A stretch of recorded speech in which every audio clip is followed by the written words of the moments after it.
All right. Hey, guys. Welcome to the HooperCast. This is our 79th episode. Yeah, I think 79th episode. A few quick things. Dustin's not going to be in this episode because he's fired.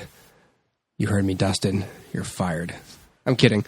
Dustin had some last-minute work stuff, and he was not able to record today, and we didn't want to leave you guys without an episode, even though I put one out for you guys like a couple days ago, a few days ago, but you're hungry little monsters.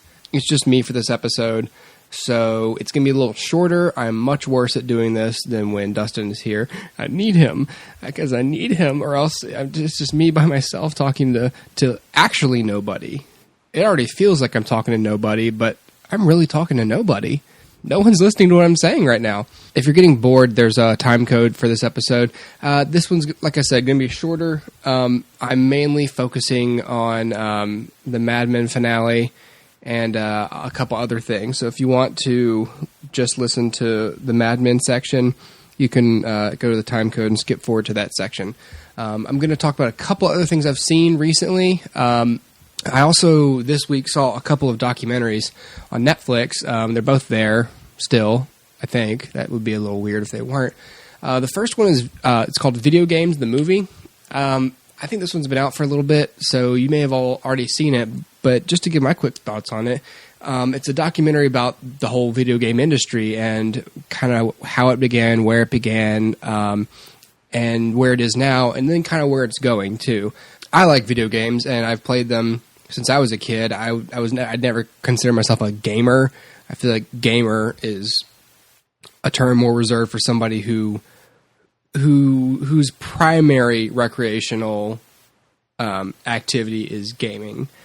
For me, it's sleep or watch, movies. I was a casual gamer, and it was interesting to see this bigger part of their world. For some people, it's everything, and it's a whole industry. There's people out there who get paid to play video games. There's people out there. When you see this movie, you kind of realize that it really is an even bigger endeavor day to day than maybe even making a movie is. I mean, movies are tough. Movies take a long time. They involve lots of people. But video game, I mean, if you ever watch a movie and if you ever stay, nowadays we all stay after the credits because of all the Marvel stingers and stuff. But if you ever look up from your phone and, you see all the credits, all the people who worked on that film, the biggest section of it by far, at least for a lot of the movies I watch, is the visual effects department. That's thousands of people. And that's all video games are, is visual effects and people, rendering like physics engines and graphics and every possible permutation. I mean, at least for a movie, there's a script and you follow it and it doesn't deviate for the most part. For video games, they have to account for every move you as the player might make. They have to make it so that the thing goes left if you want to go left. They have to build this whole area in case you run over here. Games used to not be as free roaming as they are now, and the developers have to compensate for that. It's just really interesting to me to see how it went from these simple little Pong-like games and these 8 bits, and then how they started being able to increase the bits and increase the amount of information you could put into an image. And then not only that, but then when they realized that people would respond well to games having a story and characters you invested in. And so they're essentially giant movies that you're the star of, as opposed to just a thing you kind of play, as like a cheap little escape. Like, they are a huge industry, and they're going to keep going. And just like the film industry, there's big studio companies who have a bottom line to meet, but they also have the resources to make a more detailed experience for a game. And then there's smaller developers who, have less of a staff, but they aren't really, but they're allowed, at least the way the movie puts it, they're allowed to work with more passion and not necessarily worry about their bottom line or having to get a biggest return on investment. They can focus on making the best game possible. Just kind of like movies, it's there's different ways to do it. And if you have an audience, then boom. If you're interested in this industry at all, I recommend the documentary. It's really great. The second documentary I saw is called Mitt, and it is about a guy named Mitt Romney. For those of you who, for some reason, don't know, Mitt Romney was the 2012 Republican nominee for the President of the United States. He lost to Barack Obama in 2012 for the presidency. And for years before that, he was the governor of Massachusetts and a big business guy. Also ran for president in 2008, but he did not win the nomination over John McCain. It's weird for me to talk about this because I know that most people who watch movies, at least in my experience, do not have any interest in politics, let alone the Republican politician. By the way, Netflix made this documentary. This is a Netflix documentary. And so I saw this on the site, and I thought, I'm a little bit interested to see an inside peek at this guy because I want to know, were my assumptions correct about him, and were the world's assumptions about him, the country's assumptions about him, correct? And I already knew that he was a family man. He has lots of kids, and he's a Mormon as well, so he doesn't smoke, doesn't drink. I just found him to be, especially through this documentary, a pretty honorable guy. And a lot of people thought that was sort of this visage he put on, this image he presented to the world. Like, pick me, I'm perfect. And a lot of people thought that was kind of fake. I'm not saying he's perfect, but I am saying he meant it. He really is as polite and smart as he wanted people to think he was. Really, it's more about him as a family man than it is him as a candidate. It takes place for the candidacy, but it's really about his relationship with his family and his sons, and what was important to him before running for president, while running for president, and then after he lost. And I don't imagine a lot of you will watch this, to be honest. I don't think you're interested. I saw a guy who earnestly wanted to make things better and who earnestly saw a problem. He wanted to do it the best way he knew how. So anyway, if you're interested at all about people competing for things or, running for public office of any kind, regardless of the party, it's an interesting documentary to watch. Well, the main topic for this episode is going to be the series finale of Mad Men. It is Friday, May 22nd right now as I record this, and the finale took place on Sunday, the 17th. So a lot of you have probably read, if you're interested in the show, you watch the show, you follow the show. A lot of people have already written articles about the finale, what it means, AV Club, Wired, a lot of places. Needless to say, there's going to be some spoilers for the show. Well, essentially, all I'm going to say before John gives his thoughts is I think I had to binge watch a couple of seasons. I didn't watch it from the beginning. I think I picked it up after, I think I got it on Netflix until season 4, and then somewhere around there I started watching. Mad Men has been on the air for 7 seasons, technically 8, but 7.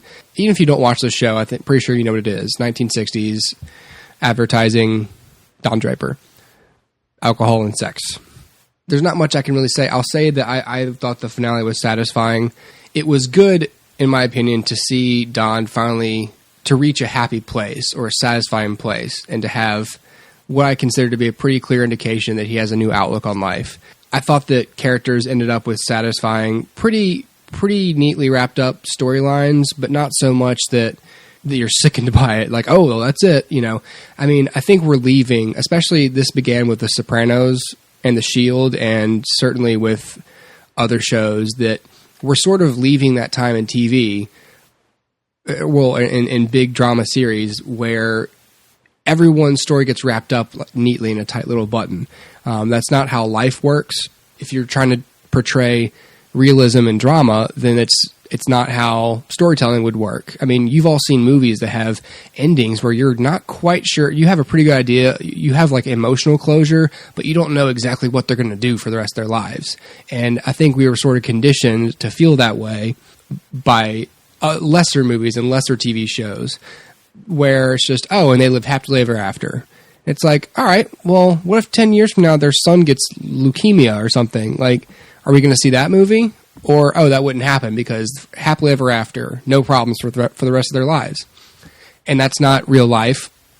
And Matthew Weiner, who worked on The Sopranos in the later seasons, and he's the showrunner of Mad Men, he certainly doesn't feel that way. That's kind of how he wanted to portray life for his characters. There's a flip side of that coin where there's so much ambiguity that it's not actually well done. A lot of movies and a lot of indie films that I've seen, at least, will do the whole, oh, well, It's up to you. What do you think happened? And it's like, dude, this isn't a painting. Like, this isn't like, I know they're both art forms, but you can look at a painting and go, well, how does it make you feel? You know, and it is whatever you bring to it. But storytelling should be a little more tidy than that. I mean, if you have a vision as a writer or as a showrunner, then carry it out. You know, you can leave the details to us, but don't leave everything up to us. And some movies make that mistake where it's like, what do you think happened? I don't know, dude. What did you intend to happen? Well, his answer probably would be, I got lazy and I didn't want to make a decision because I was afraid of alienating people. And especially with when we end shows these days, I think there's a lot of, everyone's on pins and needles because everyone saw Lost. And say what you will about Lost, but at least they made a decision about how it was going to end, and they alienated people. But would that have been better or worse than leaving it more ambiguous and then having everyone like it? I don't know. But my point is, Mad Men made a decision to end a certain way, and I thought they did a pretty good job, both for the characters and for the story and for the show overall, like for the overall tone of the show. I just want to share that I thought it was great, but John has way better thoughts about it. John watched the series from the beginning, and he's actually the reason I even picked up the show, because me and Dustin and him all watched The Sopranos together in college, and he's the one who introduced me to The Sopranos and to lots of other things in my life that I enjoy now. I'm going to throw it over to him. John recorded his thoughts about the show, and he sent it to me. Without further ado, here's John with his thoughts on the Mad Men finale, way more succinctly than mine are. Okay, here are my thoughts on the Mad Men series finale, which is called Person to Person. I overall liked the series finale. I thought it did a great job of ending the story in the typical Mad Men fashion. Mad Men is pretty different in many ways than most of these television dramas are. And I feel like it's smarter than a lot of these other shows on television, even other great shows. And I feel like it never spoon-fed the viewer. A lot of the details in the show are presented through subtext. And really it was a show that demanded that the viewers pay attention. And a lot of shows don't take those risks, I feel like, at least to the extent that Mad Men did. The series finale ended things in the only way that the show could. Nothing was really wrapped up neatly. Nothing was. There was never a shot of all the characters in one room giving a toast to each other, saying, "I'll always be your best friend." And there was never going to be. Mad Men was never going to end that way. And so I feel like a lot of these character storylines were wrapped up in adequate ways, but not in ways that were overly sentimental or sappy or campy or any of these things that the normal series finale falls into. There are a lot of traps for these series finales to fall into, and I feel like Mad Men avoided them in unique ways. We see all these characters that we followed for such a long time. Many of them are leaving New York, it seems like. Many of them are going off to pursue other things, leaving the agency. And we get the sense that these characters will continue without us, which I think is rare for a series finale. A series finale usually tends to be pretty finite, and we get the sense, no matter how hard they try, that these characters are going to stop living the second that we turn off our TVs. And this finale really left it open to that these characters will go on, they will continue, they'll run into new struggles, new hopes, new friends, new love affairs, new enemies, and new opportunities. We never got the sense that these characters would be ending because this show would be ending. And I think that was a really great, clever way of keeping the series open-ended by still wrapping it up. They gave us enough information to take a great guess as to whether or not Joan's new business will succeed, or will Pete's remarriage succeed, and without spoon-feeding us any of this information. The ending is obviously going to be a pretty divisive thing, I think, to a lot of viewers. Everyone has in their mind how they want a series to end. Everyone has in their mind what they want to see, who they want to see, and it seems like every series finale has been a disappointment to a lot of people in retrospect. I want to talk about several of the developments that I thought were the most interesting. Peggy Olson and Stan finally became a couple. I think that this was pretty out of the blue for some people, but I think if you really watched the show, you would know that these characters weren't far from that. You could gather that they would eventually find romance with each other.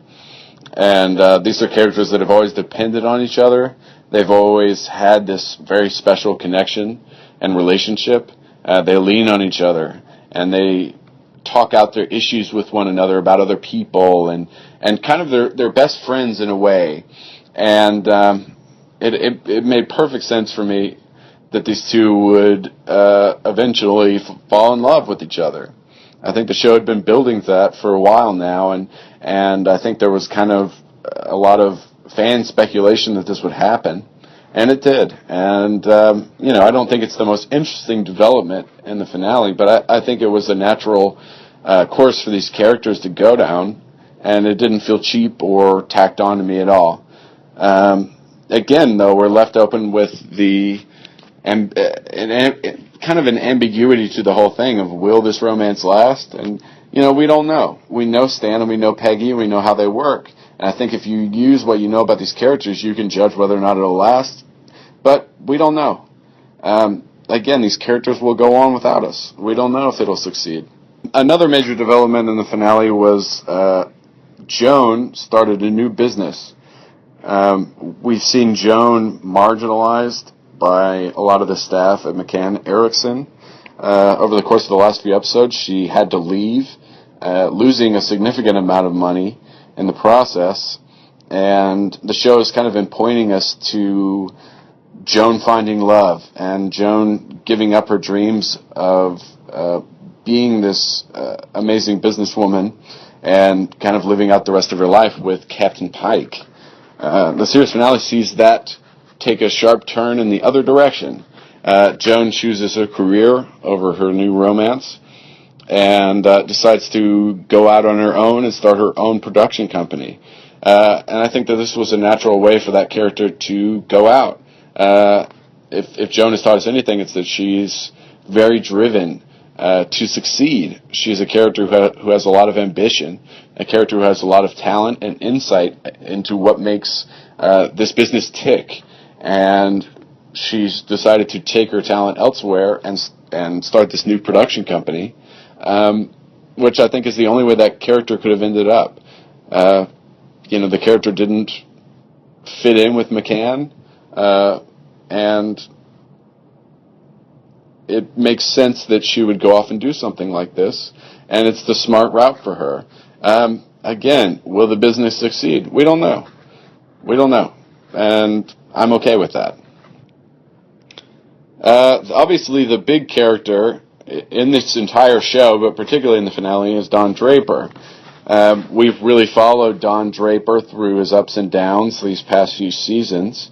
And one of my favorite moments with Peggy and Don was early on in the show.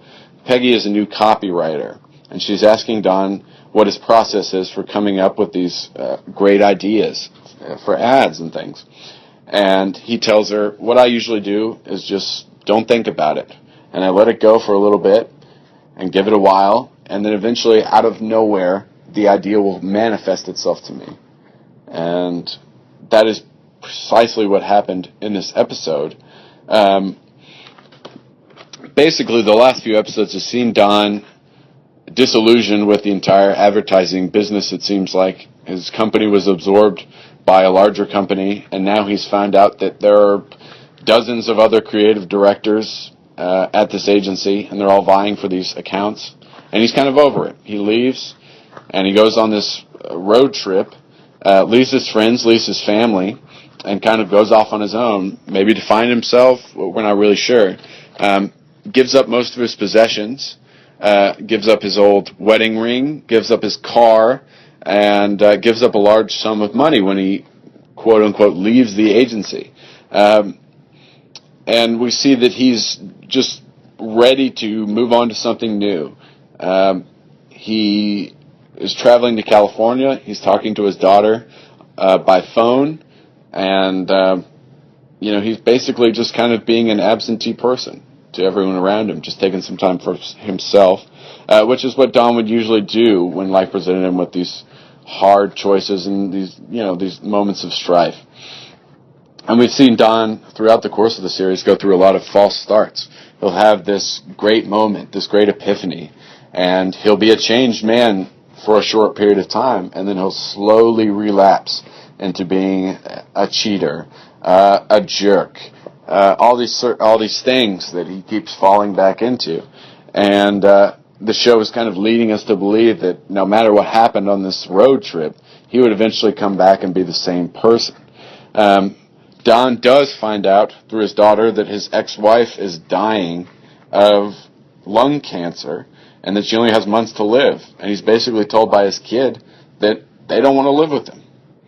He's that much of an absentee person in their life that they don't want to live with him. They love him, but he's almost not even really their dad in a way.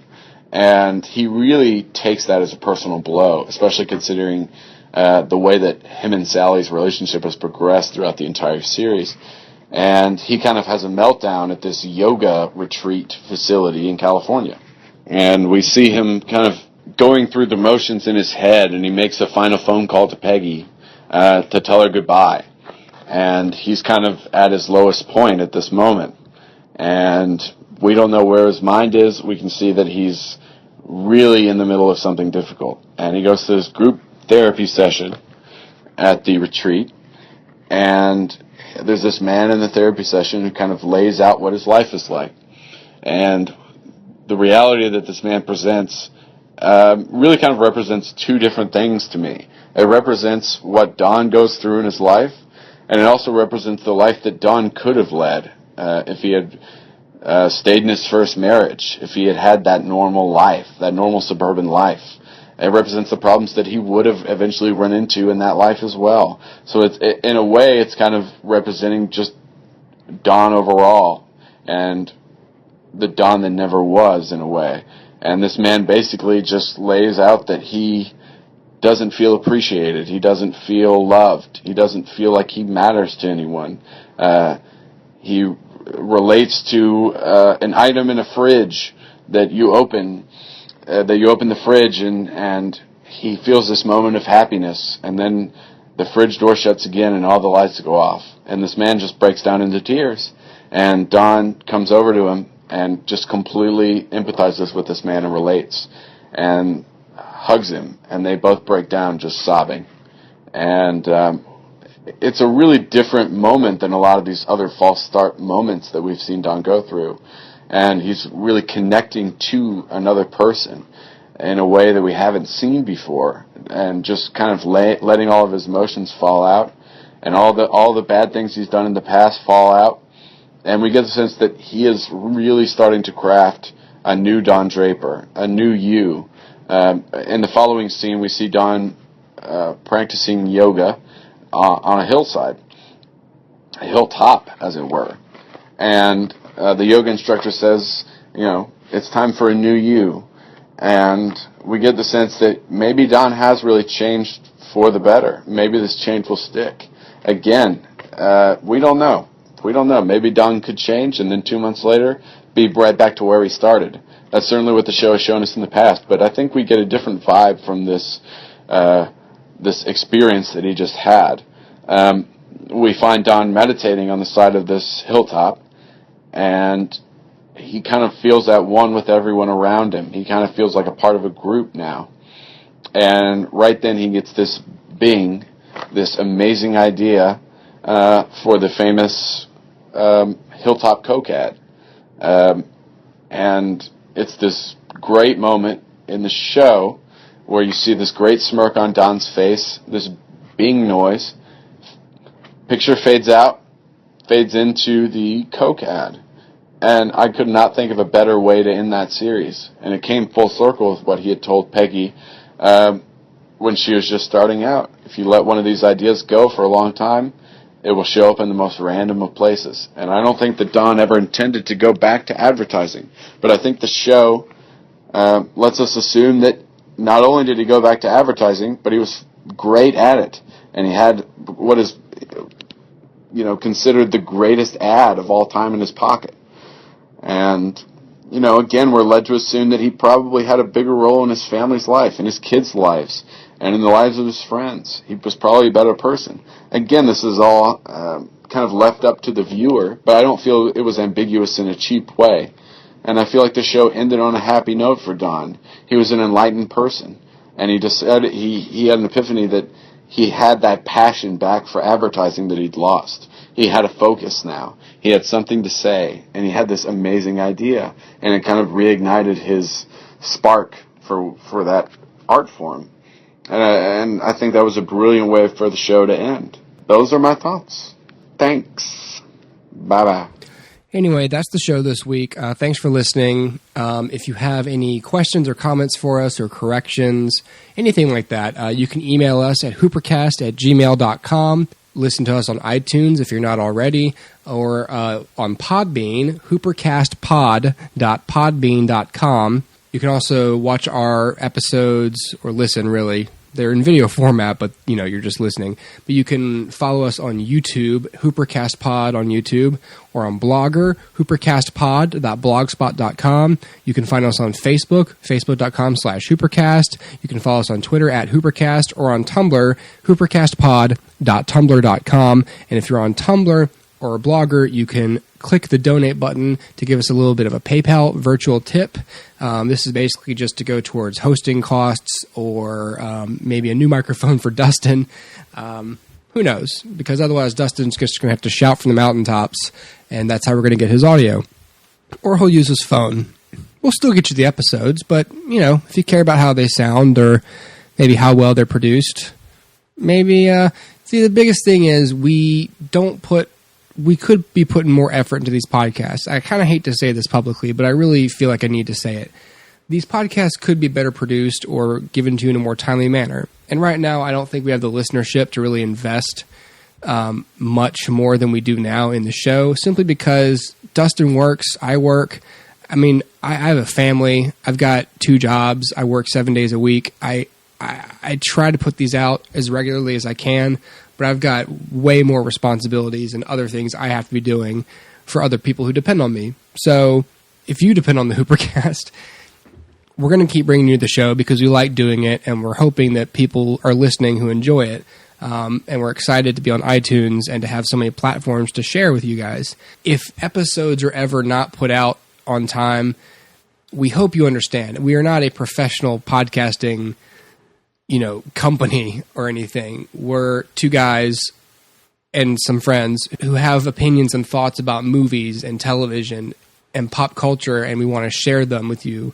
We don't work for Nerdist or Earwolf company. Like, we don't work on a schedule. It's not like every day at 3 p.m. we heat up the mics and we talk for a certain amount of time, and then I have 2 interns who edit it together and put it on the internet. We record these. Dustin fixes his audio and sends it to me through Skype. I go downstairs and do dishes, and, I edit it 15 minutes at a time until it's done, and then I put it on the internet. Hopefully the same day every week. But sometimes we can't record.